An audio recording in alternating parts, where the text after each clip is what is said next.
from practice to pro. Hello, everyone. Welcome to 24/7 English, where we make English learning simple and fun. I'm Zara, your guide on this journey. So let's jump right into today's lesson and expand our horizons together. Speaking English like a pro is not difficult. The thing is that you must know how to polish those speaking skills that you want to achieve. Achieving the perfect English speaking skills, that is the question. And how to do it? I have given you the solution. Hello, everybody. How are you all? Hope you're doing great. So, welcome back to another session of learning English and improving your English speaking skills with me. Today's session is going to be really important because I'm going to tell you how to speak English like a pro.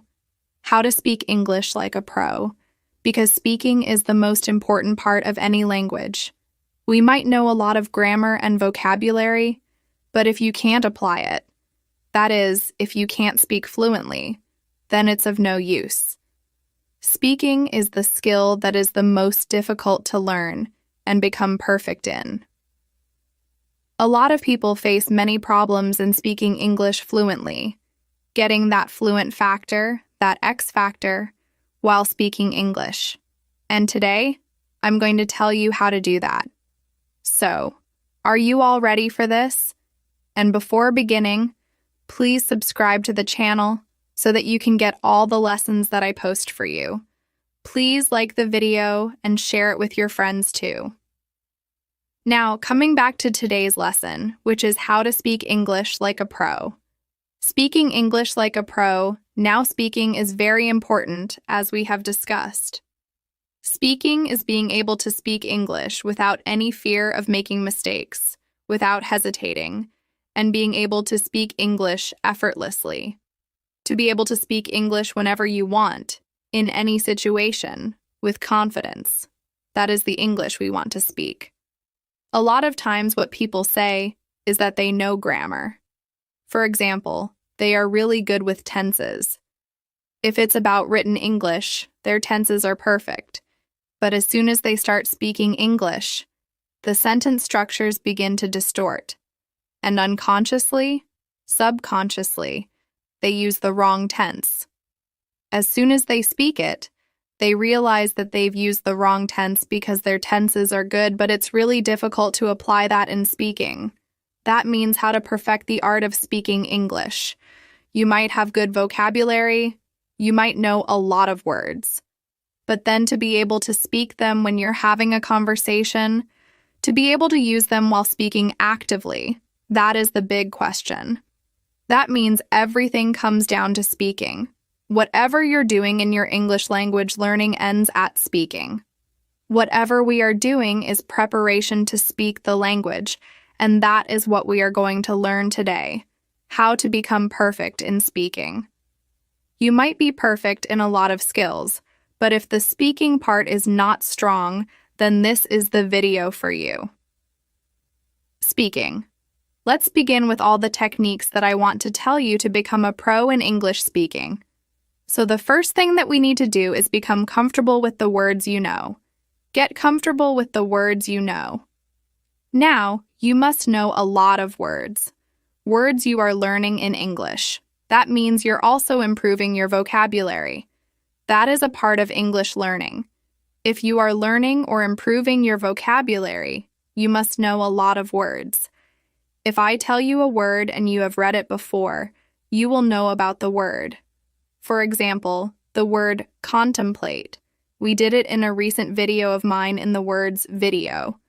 Contemplate is a word. If I tell you about it now, you're familiar with it, right? The big question is to be able to speak it. Now, if you know the context, if you know the meaning, if you are familiar with some example sentences, you will become comfortable with the word. That is what we want to achieve. To become comfortable with the words that you know. A lot of times, what we do is we mug up a lot of words, keep them aside in our memory, take new words, mug them up, and then keep them aside in a different area. New words, We do it a lot, again and again, with the same set of words and different sets of words. What we are not doing is being able to use them. It's not about storing lots of words in your memory. It's about being able to use them in speaking. You might know 100 words, but if you're not able to speak them, if you're not confident enough to speak them, for example, you might be confused about the meaning, you might be confused about the usage. Usage means the context in which to use, which word you might be confused about, context you might be confused about, or pronunciation, which is very important. So if you do not know about these things, you will not be comfortable with the word, comfortable enough to use it while speaking. You know 100 words, but if you're not comfortable using them while speaking, what is the use of those 100 words? On the contrary, you know 50 words. Okay, let's take half of the quantity. You know 50 new words and you are comfortable using them. You're confident enough to use them. You are able to use them while speaking English. Now, this scenario is much better than scenario number 1. Why? Because this is aiding your speaking. It's helping you speak better. It's helping you speak for a longer time because you have a variety of words to use. You have content with you. Our words are our content to speak, right? If you do not know what to call a particular thing, how would you speak about it? If you do not know particular vocabulary for some action verbs, vocabulary for some names, or anything related to your feelings, if you do not know how to name it in English, how would you speak? That means vocabulary is important, and you have to get comfortable with the vocabulary that you're learning. Now, getting comfortable with that word is very important. So, you must know the meaning. You must know the context, which is very important. You must know the correct pronunciation, and you should have some example sentences that you have spoken out loud. Take up the word. Speak it 3 times at least when you learn a word. Speak it out loud 3 times, 4 times. Take up the example sentences. Speak them out loud. Practice this will help you become comfortable with that word. This will help you develop a memory of that word, how to speak it, your muscle memory, your mind memory, right? So this is very important. This will become an active part of your memory, active vocabulary. So get comfortable with the words that you know, and you'll see a huge difference in the way you speak English. Now, number 2, don't just practice. Speak. Do not just practice speaking. Actually speak English in a real-life situation. That is very important. A lot of times, people do lots and lots of speaking practice. They are doing it, but then they are not applying it anywhere in real life. They are hesitant. See, you have to take that first step. I know it's going to be difficult. It will not be easy. You might have second thoughts. You might think, okay, let me get a little bit better. Let me do some more practice, and then I'll try speaking English in the real world. This doesn't work like that. You have to go out and speak. That is the thing. You're doing your speaking practice. That is like a test drive. You are learning how to drive, right? You're learning everything, learning how to drive, and then you are in this particular driving school. You are in this field where you are free to do whatever you want. Practicing, you have done everything. Now, when the first time you're going to go onto that road, this is the real life situation. You have different feelings. Even if you felt like a pro while practicing in that field, which was empty or maybe full of people like you who were learning how to drive, you had so much space. Everything was according to your comfort level, wasn't it? But then, when you are going onto a highway, now it's the real life. You'll have different feelings. You might feel like, okay, this is something that I need to do differently. What will happen? You'll have second thoughts. The same thing happens here in speaking English. You are just doing a test drive when you are practicing. It's just your practice driving. Practicing English. The real race begins when you speak in real-life situations. That is the real race. That is the real situation, and you have to face it. But once you start speaking in real-life situations, you'll gain confidence because you have a backup. You are constantly practicing. You are speaking. You know that one day you're going to speak so fluently, absolutely fluently, and you are achieving that goal. You can see those steps, the steps that you are taking, the steps of improvement, right? You can see that, and that is what we want. So do not just practice. Don't do just your speaking practice sitting in your room, speaking out loud. That's very important. But at the same time, you also have to speak in real-life situations. So do not forget to do that. Speaking in real-life situations. Now see, technique number 3 is to listen. Listen and listen some more. That is, listen, listen, listen. That's it. Listen. See, the first step of speaking English is not speaking. A lot of people think that speaking is the first step. I also tell you to speak from day one.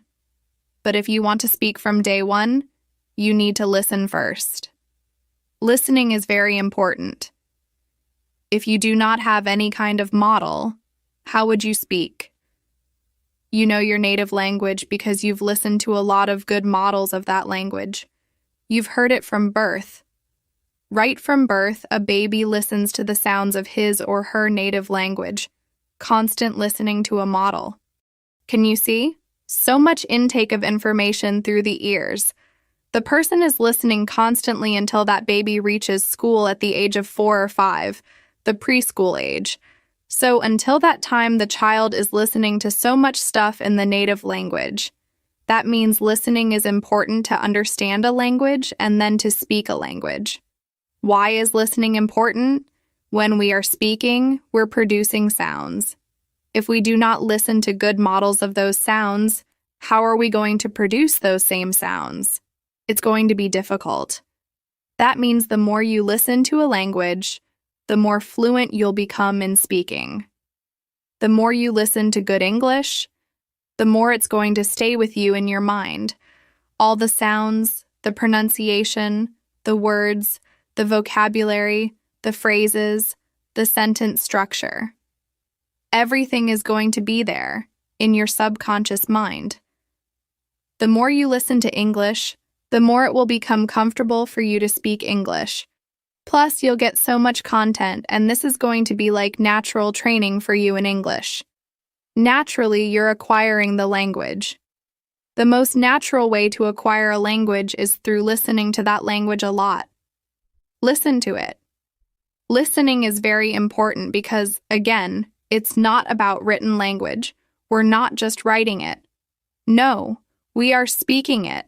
And speaking means, like I've told you, to produce sounds, pronunciation, your intonation, the stress, the rhythm.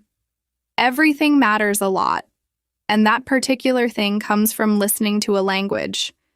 The more you listen, the more you are able to understand the language, the pronunciation, everything. Your brain automatically tells you that you have to speak. Now, you've listened to so much, you have gained so much input. Now it's time for the output. So, you have to gain input through listening a lot. Listening is very important because it's about speaking. We're right now talking about speaking. You have good grammar, you might have so many words with you. You might have learned a lot of vocabulary, you know about grammar, and you have read a lot of things. Everything has been done. Now this is the time to polish the speaking skill because all of the other skills are now there with you. But this skill, the skill that is an art, is still left to be polished. And for this you have to listen. Listen to good English.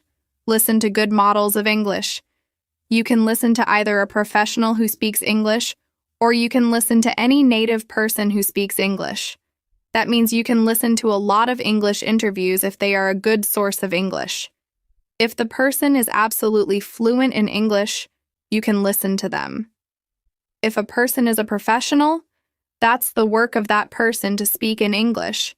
You can listen to that person. If you are watching a movie in English, obviously there are native people in there, the actors and actresses and all that. So yes, that is a good model of English for you.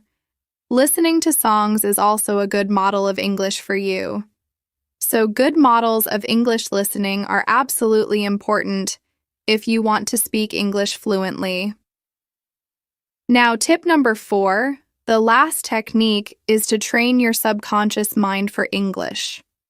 Training your subconscious mind is important because it is our subconscious mind that picks up a language and makes it easy for us to speak that language. So basically, your subconscious mind is trained for your native language. It's naturally trained for your native language. Whatever you're speaking in your native language, you're not thinking about it really. You do not have to make any kind of effort. You do not have to search for proper words. You do not have to search for a context. You know which word to use in which context. If this particular word is polite, if this word is rude, if this word is humorous, you know it when it's your native language. You know which word to use in which context, and it comes so naturally. If you want to show surprise, that will come naturally to you. If you want to show shock, that will come naturally to you. If you want to show sarcasm, that will also come naturally to you in your native language. Now, the same level of comfort, the same level of ease, must be achieved in the English language. Once you achieve it, you'll become fluent in the English language. You'll speak English effortlessly. You'll speak English fluently if your subconscious mind is trained enough for the English language. Because now, you don't have to make any effort for it every single time you want to say something. You will not be thinking about it first. No, you won't be thinking about it first. You won't be searching for a sentence structure. You won't be searching for a particular word or phrase. You would not translate it. Sometimes it happens. Sometimes the reaction comes in our native language, and then we translate. That is a particular problem area, and this creates a lag, a kind of gap between thinking and speaking, and that is what we have to eliminate so that it comes to you naturally. You can speak English in a natural way, an absolutely natural way. So training your subconscious mind is very important if you want to speak English fluently, because this is going to make you so comfortable while speaking English that your focus will be on your speaking, what you want to speak, what you are trying to say, searching for words, everything. All that would not matter because this is going to come so naturally from the back of your mind. Everything will be retrieved from your memory in just the click of your finger. That would happen. So, train your subconscious mind. These were the 4 techniques, 4 solutions, through which you can speak English like a pro. Speaking English like a pro is not difficult. The thing is that you must know how to polish those speaking skills that you want to achieve. Achieving the perfect English speaking skills, that is the question. And how to do it. I have given you the solution. If you apply it, you will speak English absolutely fluently. So, that's it for today. Thanks for joining me today on Learn English with me. If you found this lesson helpful, don't forget to like, subscribe, and click the bell icon to stay updated with all our latest videos. Keep practicing, stay curious, and I'll see you in the next lesson. Happy learning, everyone!